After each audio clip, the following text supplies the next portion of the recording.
I was halfway through a cold beer and an episode of The Bear when she said it. By the way, I'm heading to an art retreat this weekend. With Cassie and Jenna. No warning. No lead-up. Just dropped it like she was telling me we were out of milk. My name's Mike. I'm 31. I live in Fort Wayne, Indiana. Been with Amber for 4 years, living together for 2. We don't make solo travel plans without at least talking first. That's just how we've always done it. Until now, apparently. Quick note. Before listening, share which city or country you're watching from. I paused the show and looked over at her. She was on the other side of the couch, scrolling TikTok like she hadn't just tossed a grenade into the room. Wait, what? Since when? Amber didn't even look up. It's just a quick girls' weekend. Don't be weird about it. Not being weird, I said, keeping my voice chill. Just didn't know you were going anywhere. Usually we, talk about that. She finally looked at me, smirking like I was being dramatic. It's nothing. I need a break. And you could use a weekend to yourself. I wanted to ask 100 things, but I let it go. Something felt off, but I wasn't about to beg. I nodded and said, "Cool. Have fun." She gave me a quick smile like I'd passed some kind of test, then went back to her phone. The next morning, I got up around 7. She was already moving around the bedroom, hauling out her biggest suitcase. Not a duffel. Not an overnight bag. A full-on suitcase and a carry-on. Then came her full makeup kit, 3 pairs of heels, and this silk black dress she only wears when she wants attention. I leaned on the doorframe, watching her fold lace into her packing cube. Didn't realize art retreats had dress codes. She rolled her eyes. It's a nice place. We're going out one night. Can I live? I shrugged. Sure. She didn't ask me to drop her off. I offered. The whole ride to the train station was silent. She kept checking her phone. When I pulled up, she barely kissed me goodbye. Just a quick peck and a "see you Sunday." Then she was gone, heels clicking down the platform like she couldn't get away fast enough. I sat in the car for a second, watching the train pull in, gut twisted, trying to shake the feeling that something was way off. But I didn't say a word. Not yet. Saturday morning, I was still half asleep, coffee brewing, when my phone started buzzing. I figured it was spam, but then I saw the name, Ron, Amber's dad. I answered, "Hey Ron, everything okay?" He sounded chipper, like we were about to go fishing together. "Hey Mike, we're up at the cabin already. Gorgeous view. I'm guessing you two are on the road." I froze. "What do you mean?" "Amber said you'd be driving up this morning for the weekend. Anniversary trip at the lake. Remember?" My brain short-circuited. Anniversary trip? Yeah, the one she planned with Cassie and her fiancé and that other couple. You guys rented the second cabin. She said you both were coming. I couldn't even process it fast enough. "Ron, Amber told me she was going on a girls' art retreat. No guys allowed." There was this dead silence on the other end, like I just hit him with a tire iron. "What?" he finally said, sharp. "She told me it was a couples thing. Even said you needed the break from work."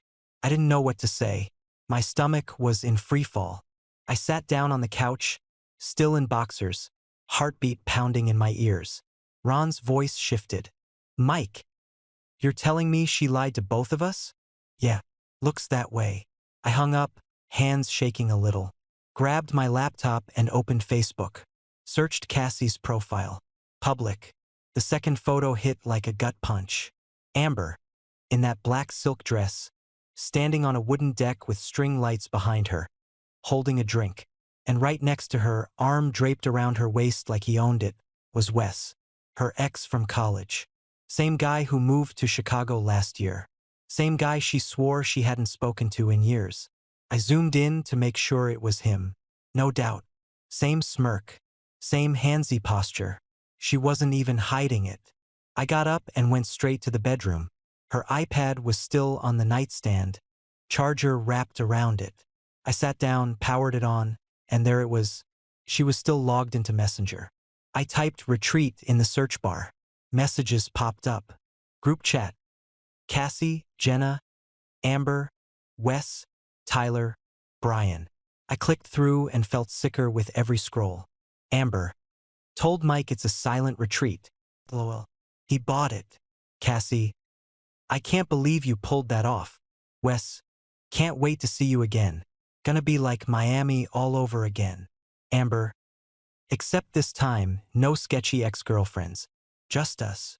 She planned the whole thing. A couple's weekend with her ex lied to me. Lied to her family. And thought it was funny. I took screenshots of everything. Every message. Every photo. Every joke about how I don't suspect a thing. Then I called Ron back. He answered quick. Tell me you found something. I did. What was it? She's with Wes. Her ex. They planned a couple's weekend with Cassie and 2 other couples. She lied to all of us. You're sure? I've got screenshots. Messages from her iPad. Photos. She said I thought it was a silent retreat. Ron's voice was dead flat. Send me the proof. On it. I opened my laptop, dumped the screenshots into an email, and hit send. Less than a minute later, I got a text. Ron, got it. Thanks. That was it. No emoji. No follow-up. I sat there in silence. Just me and the sound of the refrigerator humming behind me. I kept thinking back to the train station. How fast she walked away. How light she packed on the lies. This wasn't a slip-up. It was a whole setup. I heard a ding. New message. It was from Ron again. Tina's gonna lose her damn mind. I didn't reply. I just stared at the screen, wondering how someone I trusted for 4 years could turn around and treat me like a joke. And worse, think I'd never find out. 15 minutes after I hit send, my phone lit up again. Tina calling. I hesitated for half a second. I'd never heard her yell before, but I knew I was about to. I picked up. Mike. Tell me this is some kind of joke. Her voice was sharp, shaking. It's not, I said quietly. Everything in those screenshots is real. She let out a sound halfway between a laugh and a growl. Unbelievable. We flew here from Tennessee for this family weekend. My cousin drove 8 hours. She had us believing it was an anniversary surprise for you too. I didn't know what to say. I'm sorry you got dragged into it. Don't you apologize, she snapped. This is her mess. I raised her better than this. She's not gonna walk around pretending she's some perfect little angel while she's out sneaking off with her damn ex. I heard muffled talking in the background. Ron trying to calm her down, I think. But Tina wasn't having it. I'm posting this, she said. Tina, are you sure? Oh, I'm sure. People are gonna see what she did. The whole family's here waiting, confused, and I'm not covering for her. Before I could respond, the line went dead. I opened Facebook out of instinct. 3 minutes later, there it was, her post sitting at the top of my feed. Big block of text, screenshots included. Amber tagged, Cassie tagged, Jenna too. Caption read, when your daughter scams the whole family for a fake couple's weekend, so she can sneak off with her ex raised her better. Within minutes, the post blew up. Comments flying in, relatives, coworkers, old high school friends. Everyone had something to say. I scrolled, watching the chaos unfold. Then my phone buzzed again. A text from Shelby, Amber's sister. Our parents are done with her. Mom's losing it. Another ping. I told her to tell the truth before it got worse. Guess she didn't listen. I didn't respond. I just sat there watching my screen light up like a slot machine. Every few seconds. Ping, ping, ping. Someone else sharing the post, commenting, tagging, gossiping. And then it got even uglier. Some woman named Kayla started replying to everyone under Tina's post. Profile picture, her and Wes. Caption. Taken since 2019, 2 hearts. That's when it clicked. Wes had a girlfriend. Kayla's comments came fast. Wait. Excuse me? My boyfriend's at a lake with who? Oh my God. This is Amber? The one he said was just a friend. He's dead to me. People ate it up. Every reply was more brutal than the last. Screenshots spreading across mutuals. People screenshotting the screenshots. Gossip threads popping up faster than I could read. My buddy Chris texted me, Dude, Facebook's on fire. You okay? I typed back, just watching the show. And I was couldn't look away. By evening, everyone knew. Amber's coworkers liked Tina's post. Cassie's fiancé commented, "Wow." Jenna untagged herself, but it was too late. Too many shares. I didn't feel proud or vindicated, just hollow. The truth was out, but seeing her world implode like that was brutal, even for what she did. Then a new notification hit. Ron again, this time through text. Tina says if she gets another call from Amber, she's blocking her. Good, I replied. There was a pause before another message came through. We'll handle our side. You just stay out of it for now. I set the phone down, staring at the ceiling. The storm had officially gone public, and there was no coming back from it. For the first time all weekend, I didn't feel angry anymore. Just done. Still, I knew the next call wasn't going to be from Tina. It was going to be from Amber, and I could already guess how that was going to go. The call came late Sunday afternoon. Her name lit up my screen, and for a second I almost didn't answer. Then I thought, screw it. Might as well get this over with. The second I picked up, she was already screaming. How could you do this to me, Mike? You had no right to go through my stuff. I held the phone away from my ear. Amber, calm down. No. You betrayed me. You turned my family against me. Do you even realize what you did? Her voice cracked, but not from guilt. More like rage. I didn't turn anyone against you, I said flatly. I didn't lie to anyone. You did. That's not fair, she snapped. You had no idea what was going on. Wes just showed up, okay? It wasn't even planned like that.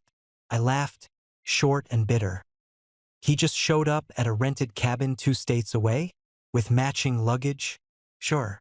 You don't know everything, she said, her tone sliding from angry to desperate. You think you do, but you don't.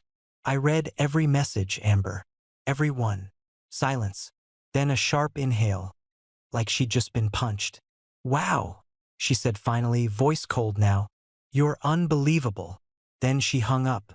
I tossed the phone on the table and sat back. My hands were steady, but my chest felt tight. I wasn't sure if it was anger or relief, maybe both. An hour later, my phone buzzed again. But this time, it wasn't her. It was Facebook notifications blowing up. Wes's girlfriend, Kayla, had just dropped a new post. Screenshots of breakup texts. Her caption read, "When you find out your boyfriend planned a romantic getaway with his ex for months. Have fun explaining this one, Wes." The texts were brutal. Wes begging her not to post, saying, "It's not what it looks like." Her reply, "You literally called it a Miami-style escape with Amber. You're disgusting." Every message was timestamped going back months. All of it matched Amber's chat logs. The comments poured in fast. People tagging Amber, tagging Wes, tagging everyone involved. I didn't even have to say a word. The truth was doing the work for me. Then came Amber's meltdown. She started posting everywhere. Facebook, Instagram, even her old Twitter account she hadn't touched in years. Her first post said, "Imagine being emotionally abused for years and finally taking a break, only for your partner to destroy your life out of spite." Then another, "My family's toxic. They've always hated me. I'm done protecting people who twist everything." And the best one, "It was just a misunderstanding. I didn't cheat. I was trapped in an abusive relationship and made to look bad." Every post had fewer likes than the last. The comments turned fast. People weren't buying it. One coworker commented, "Girl, we literally saw the screenshots." Another said, "You told everyone it was an art retreat. Why lie if it was innocent?" She deleted that post within minutes, but the screenshots had already spread. By Sunday night, her name was everywhere. Facebook groups, private chats, even a local gossip page titled Fort Wayne Fallout. I didn't comment, didn't react, just watched it all burn from my couch, one notification at a time. It was strange. 4 years of my life unraveling in real time, but instead of pain, I just felt empty, like watching someone else's story. Then I muted her number. I knew this wasn't over, not even close. My phone buzzed again late Sunday night, Ron this time. He didn't waste time. "Change the locks." I sat up. "You serious?" She burned every bridge she had this weekend. You don't owe her anything now. I'll pay for it if you need me to. I can cover it. She shows up, you tell her she's done. Don't let her sweet talk her way back in. I won't. He exhaled hard into the phone. Do it early, before she gets any ideas. Yeah, first thing. We hung up. I didn't sleep much after that. My brain wouldn't shut off. By 6, I was already pulling boxes from the closet. Took me 2 hours to pack all her crap. Shoes, clothes, bathroom stuff, jewelry. Some framed pictures of us I didn't even want to look at. I labeled everything so there'd be no drama later. Kitchen, amber dishes. Closet, amber shoes. Bathroom, amber hair crap. 17 boxes in total. I stacked them by the front door like they were waiting for pickup. At 8:15, the locksmith showed up. Young guy, probably mid-20s, looked like he'd seen this before. You kicking someone out? Something like that. He nodded and got to work. By 9 sharp, the locks were changed. New keys in my hand. Door solid. At 9:15, I got a text from Amber. Landing at 11:30. Can you pick me up? I stared at it, let it sit a minute, then typed back. Your things are packed. Arrange pickup. No reply. At 12:06, I heard someone trying the old key, rattling the knob, then pounding. Are you kidding me? She yelled through the door. Mike, open the damn door. I didn't. More pounding. You changed the locks? Are you serious right now? I spoke through the door, calm. Your things are packed. Arrange pickup. You're being insane. You can't just throw me out. You don't live here anymore. She started screaming, like full volume, hallway shaking screaming. This is illegal. You can't do this. I'm calling the cops. I didn't say anything, just walked back to the couch and sat down. Turned the TV on low and waited. 15 minutes later, there was a knock. Not her this time, 2 uniformed officers. I opened the door, stepped out. Hi. We got a call about a domestic dispute. No dispute. She doesn't live here anymore. She says she lives here. I pulled out the lease from the kitchen drawer, handed it over. Only my name's on it. One of them skimmed it. You got her stuff packed? Right there. I pointed at the boxes stacked behind me. They looked at each other. One nodded. You're good, he said. Amber stormed up behind them. You're not doing anything? He locked me out of my apartment. It's not your apartment, one officer said flatly. Your name's not on the lease. This is civil, not criminal. She shoved past him and tried to glare me down. You're heartless. You're actually heartless. I didn't lie to you. You lied to me. The cop stepped between us. Ma'am, you've been told to leave. You need to go. She started crying, loud and dramatic. This is abuse. He's punishing me. They didn't care. One of them just said, take your things and go. That's all we can tell you.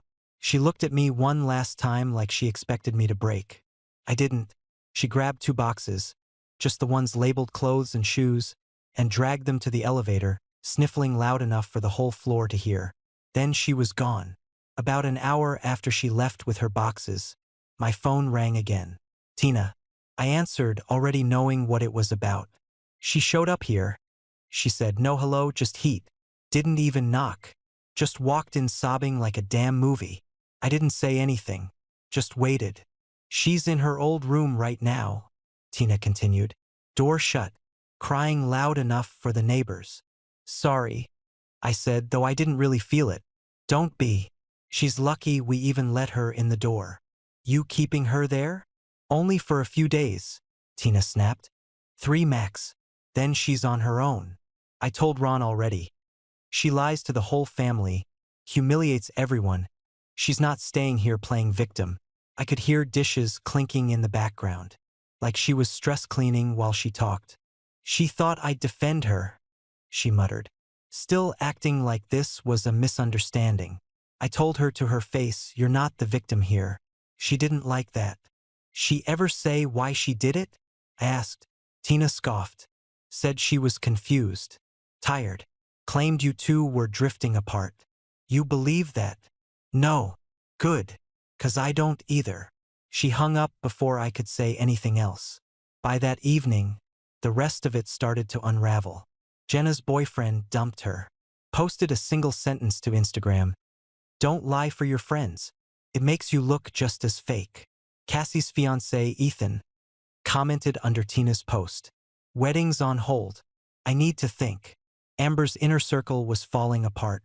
Fast. Then Wes decided to crawl back online. He posted some vague half-apology. We all make mistakes. People grow. Amber didn't deserve this public shaming. His ex lit him up. Again. New screenshots. Texts where he begged Amber to get a second cabin just for them. Where he sent her screenshots of bathing suits and asked, "Which one should I pack for you?" Nobody defended him after that.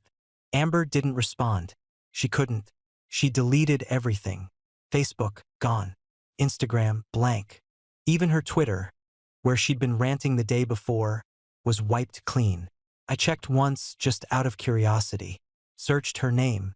Nothing came up but screenshots. Other people posting about her. Group chats leaking one message at a time. It was like she vanished, but the mess she left behind kept growing. Chris texted me again. Dude, I saw the wedding's off. Cassie's crying at work. I didn't reply. I was done giving reactions. Amber wasn't the only one who lost something. She dragged everyone down with her. And none of them even saw it coming. By the following Friday, I got a text from Tina. She's out. Couldn't take the crying anymore. Ron dropped her at Jenna's. I just stared at it for a second. Not surprised. Amber made it 2 nights there. Maybe 3, tops. Then Jenna's new boyfriend stepped in. Apparently, he walked in on Amber crying on the couch with a glass of wine at 10 in the morning and said, "Yeah, no. She's gotta go." Jenna texted me too. Just one line. I tried. I'm not doing this anymore. After that, Amber hit up Cassie. Bold move, considering her entire wedding had just been ice thanks to this whole mess. Cassie said no. Didn't sugarcoat it either. Told her straight up, "I'm done ruining my life for yours." Next came Wes. That dumpster fire still had one spark left, apparently. He let her crash for a night. One night, his roommate found out the next morning. Saw Amber's stuff in the hallway and flipped out. Told them both to get out or he was calling the landlord. Amber left. Wes stayed. Real loyalty there. By Sunday, she was holed up in one of those sketchy motels off I-69, the kind with flickering neon and half the rooms paid in cash. She started posting photos of candles and self-care kits on her private Snapchat like it was some healing retreat. But word got out. People knew where she was. Tina confirmed it 2 days later. She's at the budget in off Coldwater. Paying week to week. Says it's temporary. I almost laughed. But I didn't. Then I heard she started missing shifts at work. She worked front desk at a dental clinic, nothing fancy, but decent pay and benefits. Midweek, her boss pulled her aside. I only know because Shelby texted me. She's on her final warning. They're not putting up with the drama anymore. Thursday afternoon, I got the email. Long one. No greeting, just a full-page wall of text. Amber, I know things went off the rails. I've had time to reflect. But you contributed to this situation. You violated my privacy. And that has cost me my job, my family, and my home. I think it's fair that you help cover some of the financial fallout. I'm asking for $5,000, just to help me reset and start fresh. I stared at the screen for a good minute, then typed one word. No, didn't even sign it. 15 minutes later, she replied. No subject line, just all caps fury. You ruined my life. You turned everyone against me. You owe me for this. I'm not done with you. That one was followed by 5 more. Threats, accusations, long paragraphs full of every bitter, twisted thing she could throw at me. I didn't reply to any of it, but I did forward it all to Ron. He called me 5 minutes later. I answered with, "Let me guess. You got them too?" He was laughing, like full-on belly laughing. Yep, she emailed us asking for money too. Said we abandoned her in her time of need. Tina told her to get a job at Target. Good advice, I said. She threatened to sue us for emotional distress. I told her I'd countersue for stupidity. I laughed too, for real this time. Ron sighed. You good, Mike? Yeah, actually I am. Stay that way. Don't let her back in. Wasn't planning to. We hung up. I sat there for a minute, just staring at the inbox. Her name still sitting there in bold. Then I archived it. Every last one. Out of sight. Exactly where she belonged. The knock came early Saturday morning. Not loud, just two solid taps. I looked through the peephole and saw Drew, Amber's brother, standing there in jeans and a zip-up hoodie, hands shoved in his pockets. I opened the door and nodded. Hey, hey man, he said. Thanks for putting it all together. All 17 boxes were lined up outside the door in two neat rows, labeled and taped shut. I kept them exactly where she left them. He looked them over, gave a slow whistle, then shook his head. She's a mess, man. I'm sorry you got caught in it. I leaned on the doorframe. Wasn't your fault. She's been calling around, trying to find a lawyer. Nobody'll take the case. One guy told her. There's nothing to sue over. He let out a weak laugh. She cried to Mom for an hour after that. I raised an eyebrow. She's still at the motel? Nope. Out of money. Grandma said she could come stay in Dayton for a while. So she's heading there tomorrow. I nodded. At least she won't be my problem anymore. She left something, he said, pulling a folded envelope from his back pocket. Slipped it under your door sometime last night, I guess. I found it on the floor. I took it but didn't open it right away. Drew grabbed the first two boxes and loaded them into the trunk of his SUV. Thanks for not burning her stuff or something, he said, half smiling. I thought about it, I replied. He laughed. Yeah, I believe it. He finished loading the rest without saying much else, just occasional grunts as he shoved the boxes in tight. When he was done, he turned back toward me. She's not gonna bounce back from this quick, he said. Just saying, in case she tries to show up again. She won't get through the door, I said. Good. He gave a small nod, then pulled out his keys. Take care of yourself, Mike. You too, Drew. He climbed in, backed out, and was gone. Just like that, for years of her life and mine boxed and out of my building. I finally looked down at the envelope. My name written on it in her handwriting. All rounded and neat like she was writing a birthday card. I opened it. It was handwritten, 2 pages long. Started with, I forgive you for overreacting, like she was doing me a favor. Then a whole section about how she still believed in what we had, how this wasn't who she really was, and how she wanted to move forward, maybe do therapy together, as a fresh start. I didn't even finish the last paragraph. I snapped a photo and texted it to Ron. 5 seconds later, he replied, Audacity must run in the family. I didn't laugh, didn't sigh, just slipped the letter into the trash without another glance. Whatever she thought we were moving forward into, I was already long past it. 3 weeks passed. Felt longer, but not in a bad way, just quieter. Amber's name stopped showing up in notifications, but the wreckage kept floating up like oil in water. Someone leaked the full group chat to a local gossip blog, the kind that usually covers bar openings and high school drama. They titled it Fort Wayne's Faking It Queen. She became a walking cautionary tale. Nobody wanted to be seen with her. Not at work, not online, not even at the gym. I heard she tried to hit up a couple of old friends, and both left her on read. Her new social media profiles, yeah, she made new ones, had plant emojis in the bios. Every caption was some vague nonsense like, growth through hardship, or stronger every day. No comments, no likes, just her talking into a void. Wes disappeared, ghosted her hard. 2 weeks after that letter showed up under my door, I found out he was already dating someone else. Some marketing assistant he met on Hinge. Apparently, she had a real job and no public scandals. One night, I got a drunk text from Amber. Just 6 words. I threw away everything for nothing. Didn't reply. Didn't even feel tempted to. I stared at it for a second, then tossed my phone on the charger and went to bed. Her family still kept in touch, mostly Ron. Tina called once, said they were having a smaller Thanksgiving this year and wanted me to come. I appreciated it, but I said no. Just didn't feel right. Drew and I started meeting up for poker once a month. He wasn't half bad, but I still took $20 off him last time. We didn't talk about her anymore. We didn't need to. I repainted the apartment, got rid of the couch she picked, finally fixed the wobbly dining chair she always complained about but never lifted a finger to fix. Started therapy. Took a while to find the right guy, but I did. Turns out, I had a lot more to unload than I thought. Met someone too. Valerie. We grabbed coffee after work one day, just casual. I told her the Miami-style lake retreat story, and she laughed so hard she nearly choked on her tea. She asked, "What kind of moron thinks they can hide a whole fake couple's trip?" I said, "The kind that thinks you're too loyal to question them."